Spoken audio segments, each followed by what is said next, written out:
여호수아서 2장 1절에서 10절 말씀입니다.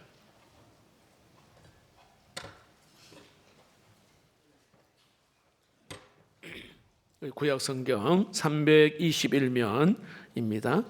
1절에서 10절 오늘 본문인데 7절까지 한 절씩 교독하도록 하겠습니다. 제가 먼저 1절을 봉독하겠습니다. 눈의 아들 여호수아가 시딤에서 두 사람을 정탐꾼으로 보내며 이르되 가서 그 땅과 여리고를 엿보라 하매 그들이 가서 라합이라 하는 기생의 집에 들어가 거기서 유숙하더니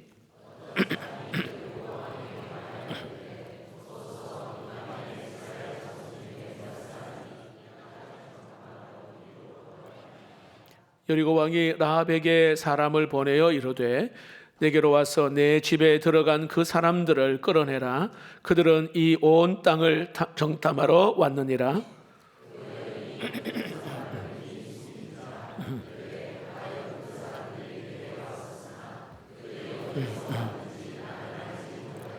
그 사람들이 어두워 성문을 닫을 때쯤 되어 나갔으니 어디로 나갔는지 내가 알지 못하나 급히 따라가라. 그리하면 그들을 따라잡으리라 하였으나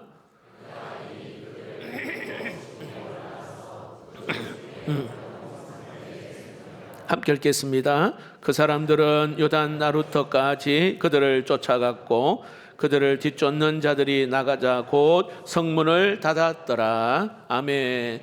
자, 오늘 저는 라합을 통해 배울 수 있는 믿음의 권세. 사실 2주 전에 여호수아 1장을 강하고 담대하라 나누었잖아요. 사실 제가 본문을 이렇게 잘못 선택해서 이렇게 주보를 보냈는데 또 하나님께서 또 그때 그 상황에 또 하나님 또 은혜 주신 분도 계시더라고요. 오늘 공동체 성경 읽기 순서로 하면은 여호수아 1장, 2장, 오늘 3장, 오늘 본문의 내용입니다.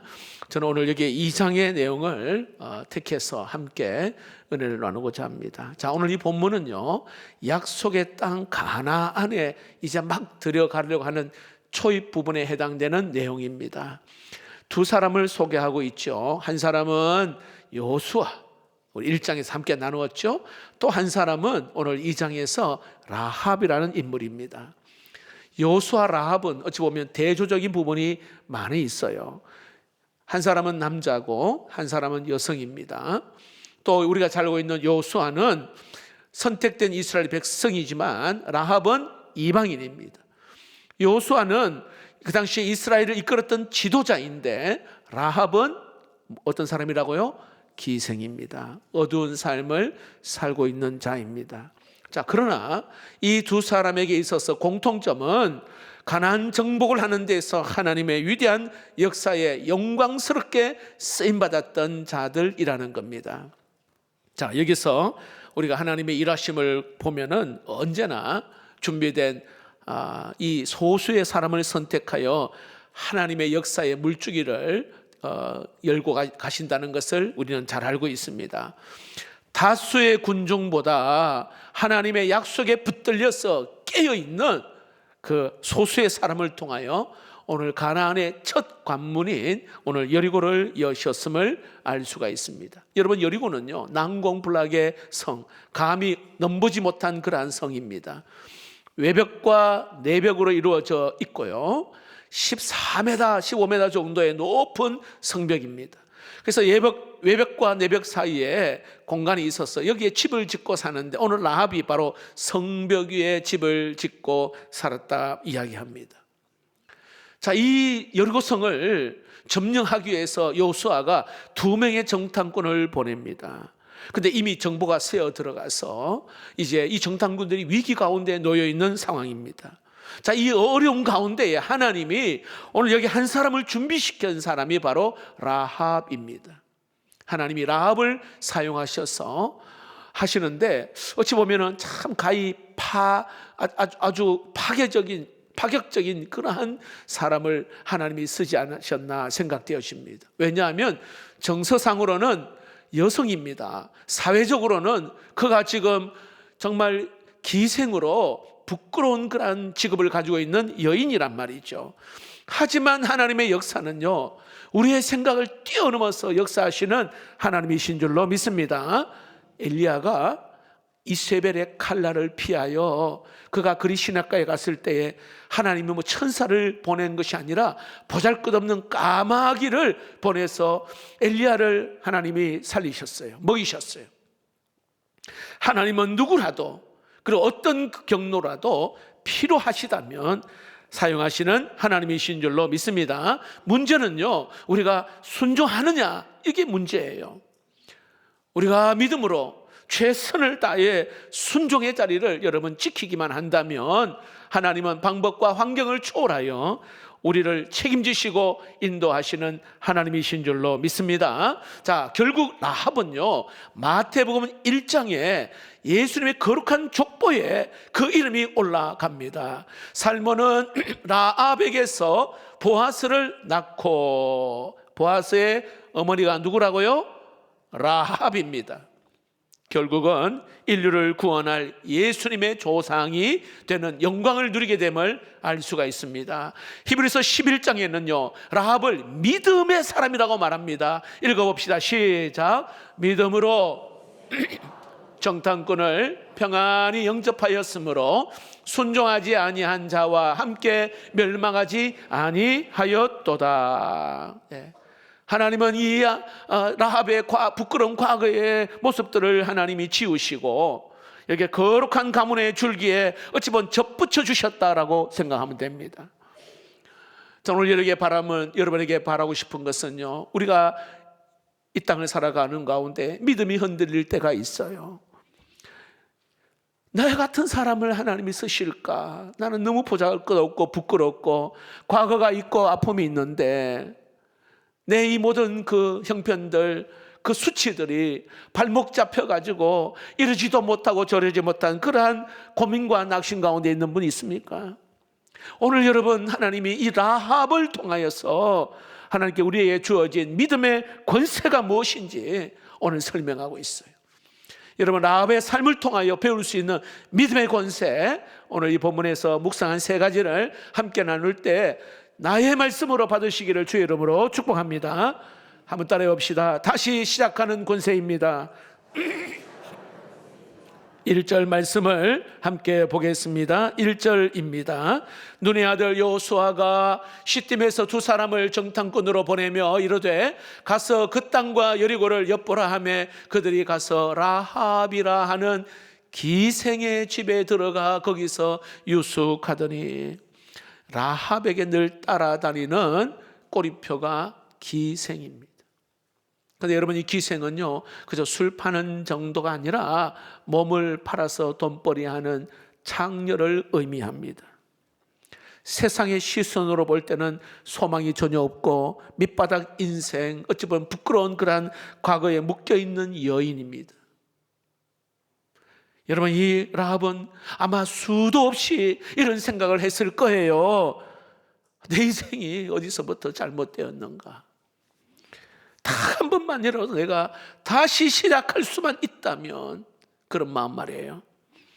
내가 다시 과거로 돌아간다면 나의 잘못한 행동과 나의 잘못한 말들을 다시 지우개로 칠 수만 있다면, 이러한 생각들 아마 여기에 계신 우리 모두는 다 한 번쯤은 생각했을 거예요. 유대의 지도자 니고데모가 밤에 예수님을 찾아갔습니다. 어떻게 하여야 영생을 얻을 수 있습니까? 질문하잖아요. 예수님께서 거듭나지 아니하면 하나님의 나라를 볼 수 없다 이야기합니다. 다시 말합니다.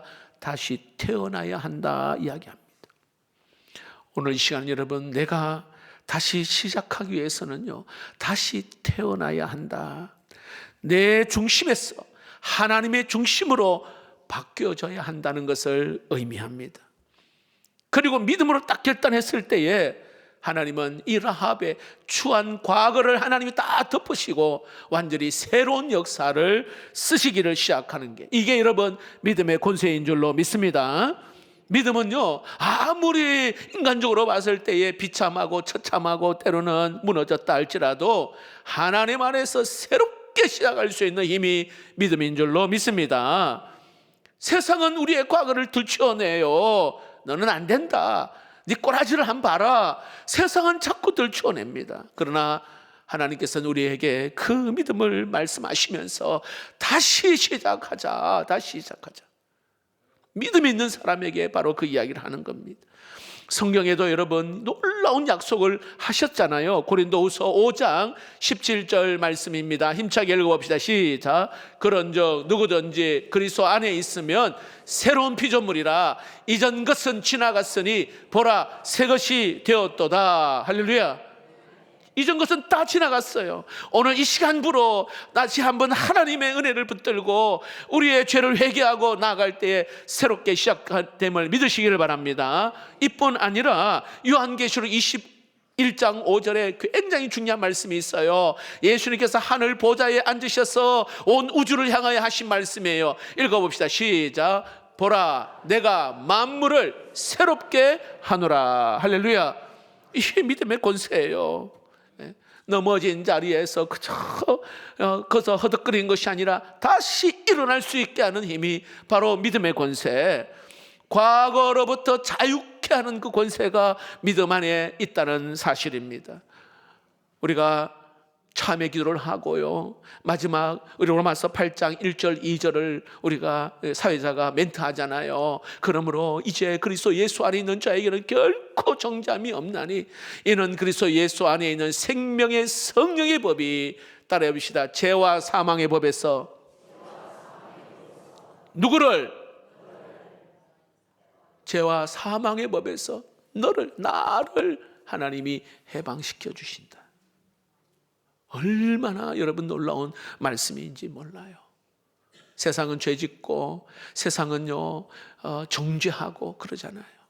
근데 진짜 하나님 앞에 내가 온전히 회개하는 마음으로 하나님 앞에 나아갈 때에 하나님 우리의 죄를 통해서 서로 멀리한 것처럼 기억도 하지 아니하시는 우리 하나님이신 줄로 믿습니다. 여러분, 우리가 만약에 다시 시작하는 권세가 없다면 우리는 그저 낙심, 절망, 한숨, 좌절, 여기에 여러분 묶여서 살 수밖에 없는 것입니다. 그런데 하나님은요, 컴퓨터에 딜리트 버튼 누르듯이 우리의 과거의 부끄러운 것들을 딱 삭제, 이게 믿음의 권세인 줄로 믿습니다. 어제 제가 서울에 우리 장로님 결혼 주례하고 거기서 광명역까지 택시를 타고 이렇게 이동을 했어요. 한 40분 정도 가는데요. 이 택시 운전사가 하신 이분이 자기는 안산에 온 지 한 4년 되었고요, 서울에 계속 살았다고 이야기를 하시는데 말을 참 재밌게 잘 하시더라고요. 그러면서 어디 결혼식 오셨냐고, 제가 오늘 결혼 주례를 했는데 신랑 신부가 너무너무 참 예쁘고 믿음 있고 참 좋았다고 제가 이야기를 했거든요. 근데 이분이 대뜸 하시는 이야기가 자기 누나가 있는데 누나가 돈이 한 100억이 있어요. 자, 그런데 큰아들에게 거진 다 주고요, 둘째 아들에게 집하고 다 줬대요. 자, 그런데 누나가 치매에 걸린 거예요. 그런데 두 아들이 안 모시는 거야. 너무 괴롭고 답답한 마음에 누나니까, 이분이 60 한 중반 정도 되시는데 그동안 이제 자기 은퇴하고 나서 이제 택시로 이렇게 하고 있는데, 자, 그러면서 제가 그분에게 내가 목사로 이야기를 했거든요. 하고 나서 그분에게 이런 이야기했어요. 혹시 가정에 어려움이 없냐고 하니까 이분이 자기 딸 이야기를 하는 거예요. 딸이 결혼해가 아이 둘을 낳았는데 사이가 뇌졸중으로 40대 뇌졸중으로 쓰러져 있는 거예요. 그러니까 이 딸이 죽고 싶은 마음, 교회도 안 다니고 뭐 아무것도 이제 뭐 절망 가운데에, 그래서 딸에게 아빠가 아이들은 내가 돌볼 테니까 너 살아야 된다, 이렇게 마음 이제 이야기를 했더라요. 그래서 제가 복음을 전했고요, 제가 그분에게 살 수 있는 방법이 있다고. 이분이 교회 다닌 지 1년밖에 안 돼서 안산 제일교회 좋은 교회를 다니시더라고요. 그래서 살 수 있는 방법은 우리 딸 함께 하나님 앞에 나아가 예배를 꼭 드려보십시오. 그리고 자녀들, 손자들 꼭 주일학교 보내야 된다. 이분이 막 우시더라고요. 운전하다가 우시더라고요. 여러분, 이분만의 이야기일까요? 우리 앞에 이렇게 생각지도 못한 어떤 절망스러운 그런 일들이 우리 앞에 있잖아요. 근데 하나님은요, 우리에게 다시 말하는 거예요. 믿음의 권세가 뭐냐 하면 다시 시작하는. 그래서 이분이 교회 다닌 지 1년밖에 안 됐는데, 우리 전도회잖아요. 그냥 선교회인데 가니까 막 잘 챙겨주고, 가니까 참 자기도 나 좀 늦었지만은 이제 열심히 한번 믿어보려고 합니다 하고 이렇게 이야기를 하면서 40분이 그냥 훅 지나갔어요. 뭐 고맙다고 이야기하시면서.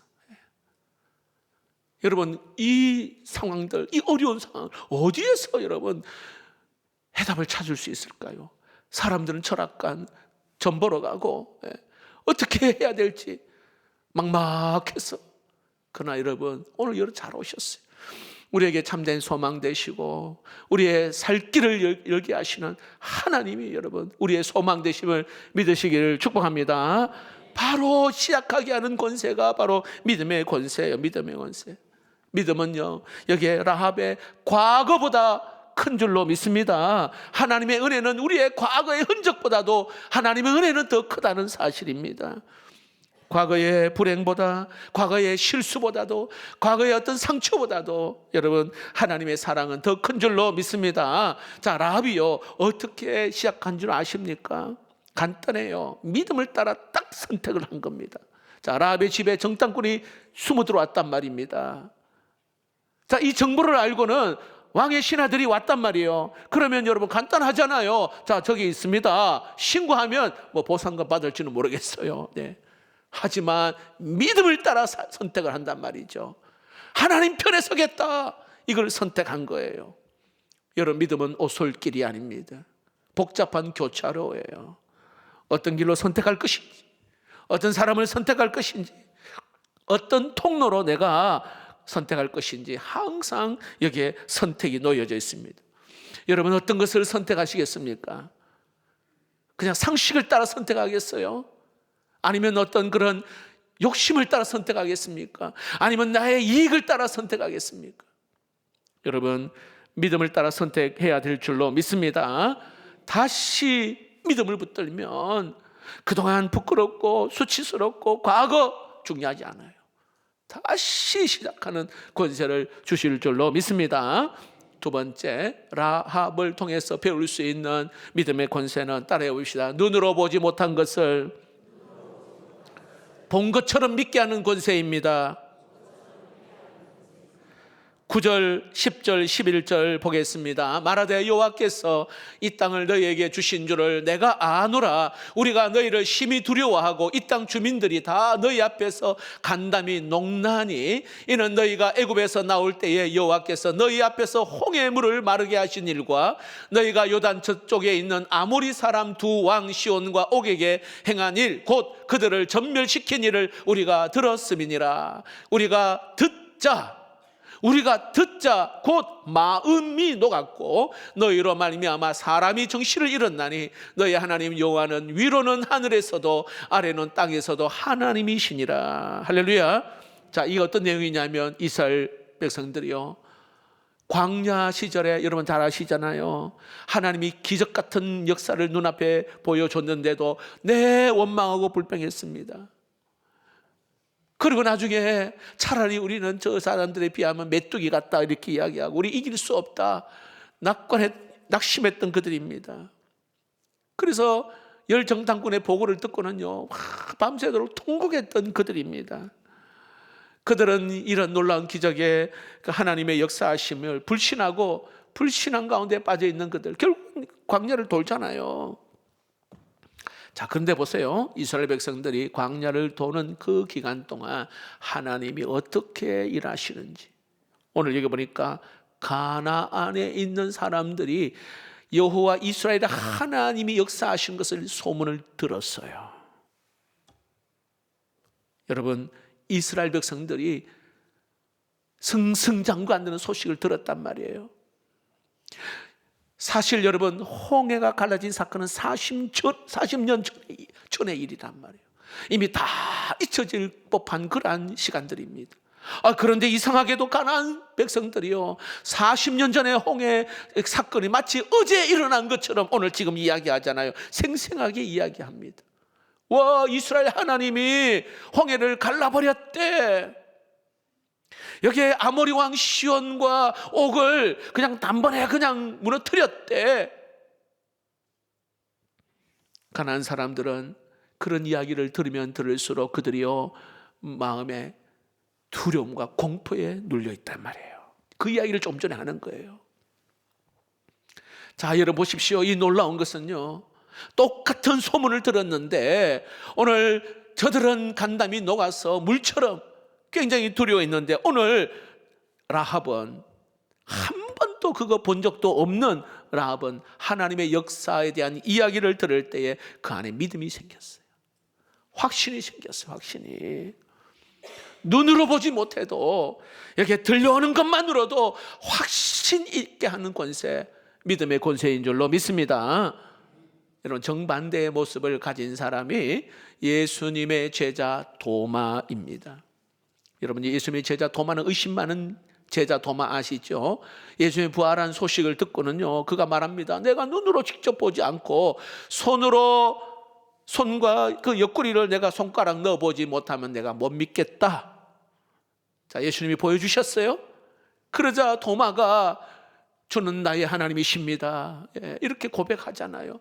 자, 이럴 때 예수님께서 이 도마에게 하신 말씀이 있어요. 요한복음 20장 29절에 예수께서 이르시되 너는 나를 본고로 믿느냐? 보지 못하고 믿는 자들은 복되도다 하시니라. 할렐루야. 진짜 믿음은 여러분, 눈에 보이는 것에 의존하는 삶에서 보이지 않는 하나님을 신뢰하는 삶으로 바뀌는 게, 이게 믿음이에요. 우리는 흔히 말합니다. 천국을 좀 보여달라고, 뭔가 뜨거운 성령의 막 불같은 은혜를 좀 경험하면 좋겠다고 우리가 그렇게 하잖아요. 기적 같은 막 눈으로 좀 보았으면 좋겠다고. 물론 하나님이요, 때로는 믿음 없는, 때로는 보여주시기도 하지만 성경은 말합니다. 믿음의 권세는 육신의 눈으로 어떤 확인하지 않음에도 불구하고 마치 여기에 직접 본 것처럼 흔들리지 않는 견고한 그러한 확신을 갖는 데 있다 이야기합니다. 여러분, 기생 라합은 바로 이런 믿음의 권세를 그가 가지고 있습니다. 보지 못한 홍해의 이 기적을 그는 소문을 듣는 것만으로 확신을 가졌습니다. 이처럼 여러분, 보지 않고 들려지는 말씀으로도 흔들림이 없는 확신 가운데에 하나님을 기뻐하시는 믿음의 권세가 있기를 주의 이름으로 축복합니다. 믿음의 권세는요, 하나님 말씀을 듣는, 집중하여 들을 때, 오늘 이 시간에 여러분이 듣는 것처럼 하나님 말씀을 집중하여 들을 때에 그 말씀이 내 영혼에 딱 자리 잡게 되는 거예요. 내 영혼에. 여러분, 내가 만약에 하나님 말씀을 온전하게 들었다, 어떻게 알 수 있을까요? 하나님 말씀을 정말로 내가 내 마음에 가슴 깊이 내가 받았다, 어떻게 알 수 있을까요? 바로 나의 입술이 무엇을 말하는지를 보면 알 수가 있어요. 내 입술이.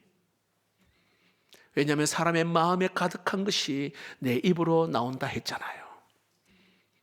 여기에 하나님의 말씀이 내 영혼 깊은 가운데 흡수가 되잖아요. 그러면 내 입에서 자연스럽게 하나님 이야기가 나오고, 예수님 이야기가 나오고, 성령님 이야기가, 은혜로운 고백이 나오게 된다는 거예요. 오늘날 교회에 대해서, 오늘 주변의 목회자에 대한 이야기를 많이 듣습니다. 근데 여러분, 좋은 이야기를 해야 합니다.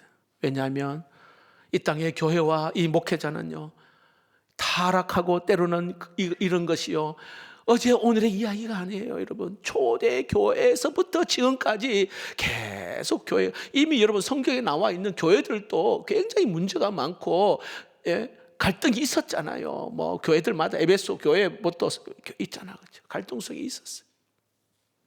그럼에도 불구하고 우리가 믿음의 말을 지켜야 하는 이유 중에 하나가 내 입술의 고백이 곧 우리의 영혼의 상태를 대면하기 때문에 그래요.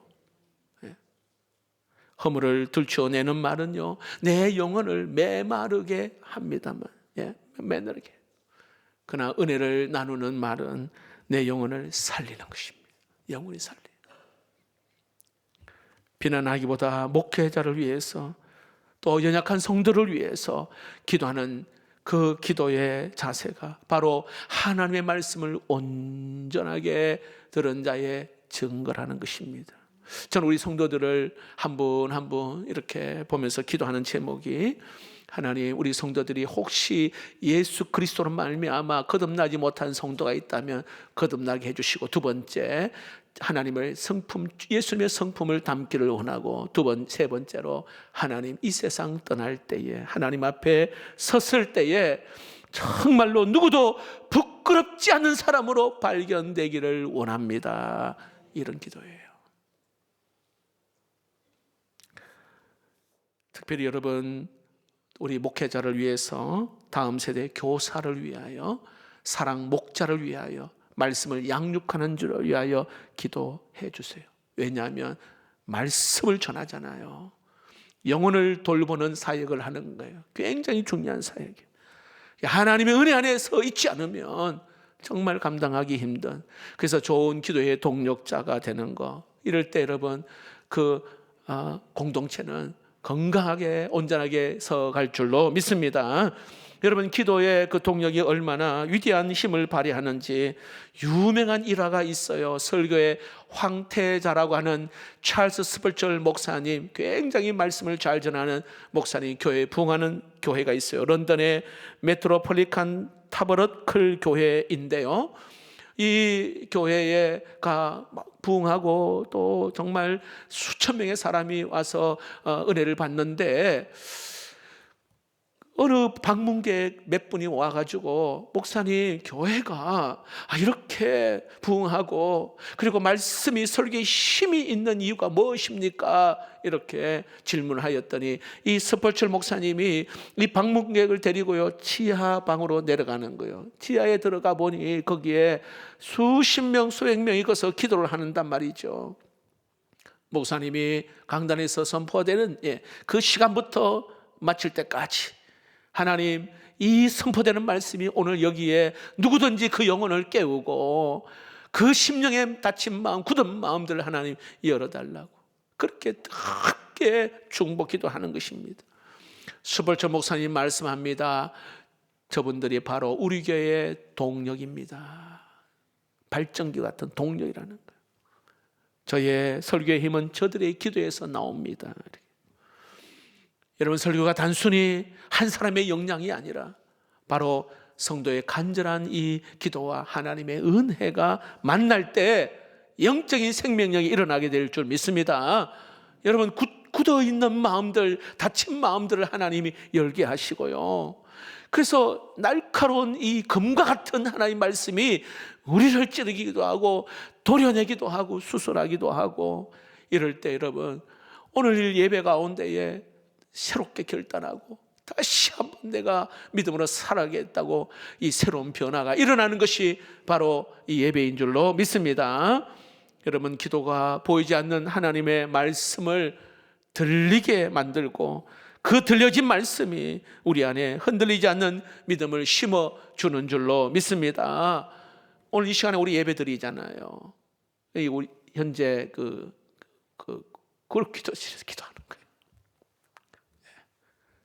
이 예배를 위해서 오늘 여기에 오신 분들 막 힘들고 어려운 자들이 있잖아요. 근데 보이지 않는, 그래서 막 기도하는. 오늘 예배, 혹시 여러분들 일부 예배 드리고 그룹 기도실에서 기도하기를 원하시는 분들은 언제든 누군지 가능해요. 영상 잠깐 한번 보겠습니다.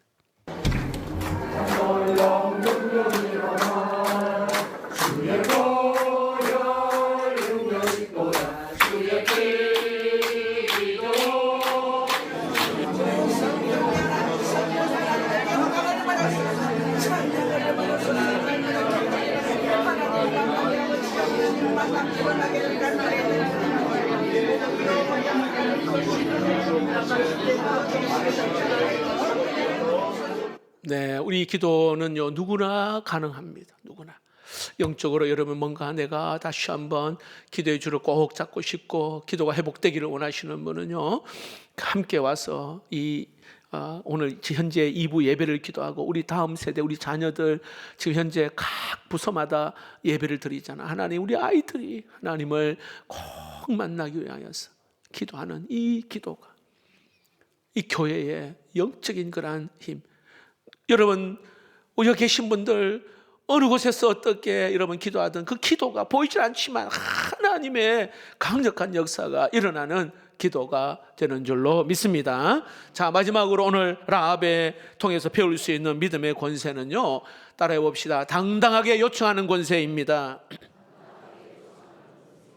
12절에서 14절 제가 한번 읽어보겠습니다. 그러므로 이제 청하노니 내가 너희를 선대하였은즉 너희도 내 아버지의 집을 선대하도록 여호와로 내게 맹세하고 내게 증표를 내라. 그리고 나의 부모와 나의 남녀 형제와 그들에게 속한 모든 사람을 살려주어 우리 목숨을 죽음에서 건져내라. 그 사람들이 그에게 이르되 내가 우리의 이 일을 누설하지 아니하면 우리의 목숨으로도 너희를 대신할 것이요 여호와께서 우리에게 이 땅을 주실 때에는 인자하고 진실하게 너를 대우하리라. 할렐루야. 자, 보세요. 라합이 정탐꾼들을 살려주었습니다. 그런데 정탐꾼들에게 요구를 해요. 어떤 요구를 합니까? 이제 여리고성을 정복하면은 나와 우리 형제 부모들, 내 속한 사람들의 생명을 좀 건져내달라고 구체적으로 요구를 합니다. 근데 여러분 아시겠지만 전쟁하는 사람들은 냉정하게 아주 전략적으로 봐도 아니 라합의 요구가 어찌 보면은 좀 상당히 불가능한 상황이에요. 여러분 전쟁이 딱 터지잖아요. 이 난공불락의 경관성, 치열한 전투인데 어떤 특정한 그 가정, 이 가정을 보호한다는 건 쉬운 일이 아니에요. 하지만 오늘 이 라합은요, 그 환경과 이 조건을 따지지 않고 구원의 은혜를 바라보면서 기대하며 당당하게 오늘 요구하는 거예요. 이게 여러분 믿음의 권세예요. 따라해 봅시다. 천국은 침노한 자의 것입니다. 네, 대충 여러분 기도도 그렇고 신앙생활 그렇게 하지 마세요. 라오디게아의 교회 여러분 아시잖아요. 예수님이 그 라오디게아 교회 이야기하면서 너 행위를 내가 아는데 뜨겁지도 않고 차지도 않고 미지근한 거 내가 토하여 버리리라. 역겨워서 토하겠다는 거예요. 여러분 오늘 제가 여러분에게 말씀하시는 거 선택은 여러분에게 달려 있어요.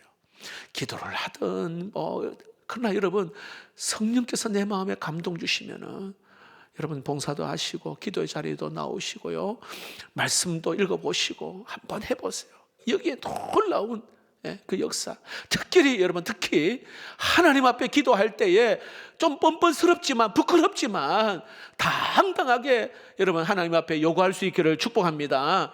하나님, 내가 주 앞에 뭔가 요구하는 거 부끄럽습니다. 그렇지 않아요. 은혜의 보좌 앞에 담대히 예수 십자가 붙들고 담대히 주 앞에 나오는 은혜를 우리에게 주신 줄로 믿습니다. 여러분 잘 생각해 보시면 믿음은 단순히 그저 마음으로만 바라는 소극적인 태도가 아니라 하나님이 어떤 분이신지 알기에 그 하나님의 능력이 나의 처지와 나의 형편보다도 크다는 것을 믿기에 불가능해 보이는 상황을 가능케 하시는 그 하나님의 손길을 알기에 우리가 요구하는 줄로 믿습니다. 사실 여러분 하나님이 우리의 비율을 맞춰야 할 이유가 전혀 없어요. 여러분 하나님이 우리 눈치 볼 이유가 없잖아요. 그런데도 불구하고 우리가 하나님 보좌 앞에 나아가 필요한 것을 담대히 구합니다. 당당하게 담대하게 하나님 앞에 구하는 것, 그 이유 중에 하나가 바로 믿음 때문인 줄로 믿습니다. 믿음의 핵심은 바로 기도의 권세입니다. 기도를 쉬는 것은요, 하나님이 주신 놀라운 특권을 스스로 포기하는 겁니다. 굉장히 중요해요. 기도하지 않는다? 하나님이 주신 그 놀라운 그 축복을 내가 스스로 그냥 포기하는 거예요. 일부 예배 마치고 어느 집사님이 당당하게 요구하는 이 말씀에 본인이 막 은혜를 받아가지고, 목사님 내가 그렇게 기도를 하지 못한 것 같습니다. 그러니까 지금 여러 가지 이거는 기도하면 될 것 같은 그 믿음으로 이제 기도를 하겠다고 하시는데, 하나님께서는 우리의 기도를 결코 여러분 놓치지 않으시고 반드시 응답하시는 하나님인 줄로 믿습니다. 그래서 우리의 기도가 은혜의 보좌 앞에 나아가 그 향기처럼 올라가잖아요. 그리고 쌓인다 했어요. 그리고는 여기에 이 땅에 우리에게 필요한 것들로 하나님이 그냥 쏟아부으신다 말씀합니다. 이 기도를 경험한 사람만이 알 수 있는 그 놀라운 은혜지요. 여러분, 믿음의 확신을 가진 오늘 라합, 이게 구원을 요청하는데 거기서 딱 끝나는 것이 아니라 그렇다면 구체적인 증표를 좀 보여달라. 오늘 라합이 그 이야기하는 거예요. 그러니까 정탐꾼이 뭐라고 이야기합니까? 자, 여리고 성을 점령하러 올 때에 창문에 붉은 줄을 딱 매달아 놔라. 그러면 너희 가정을 내가 보호하겠다. 그 이야기하는 거죠. 자, 보십시오. 전투가 일어납니다. 다른 사람들은 불안하고 그렇게 했을 거예요. 그러나 라합의 마음은 평안이 있어요. 네, 평안이 있어요. 왜? 붉은 줄을 딱 매달아놨잖아요. 생명줄이란 말이죠. 우리 가족을 구원한다는 확신을 하기 때문에 그래요. 그렇다면 오늘날 우리에게 하나님의 은혜와 이 약속을 끊임없이 상기시켜주는 붉은 줄이 뭘까요? 따라해 봅시다. 십자가. 십자가를 바라보며 십자가의 그 은혜를 우리가 있기에, 그 은혜가 있기에 오늘 우리는 담대히 하나님 앞에 나아가고 그 십자가로 모든 막힌 문제들, 어려운 문제들도 해결하는 그 능력이, 그 권세에 있는 줄로 믿습니다. 말씀을 맺겠습니다. 여러분, 오늘 이 자리에 하나님의 믿음의 권세, 특별히 다시 시작하는 권세가 있기를 주의 이름으로 축복합니다. 그리고 때로는 눈에 보이지 않지만은 정말 하나님이 듣는 것만으로 확신을 가지고 믿음을 갖게 되는 이러한 권세, 그리고 당당하게 하나님 앞에 요청할 수 있는 권세가 있기를 주의 이름으로 축복합니다. 찬양을 드립니다.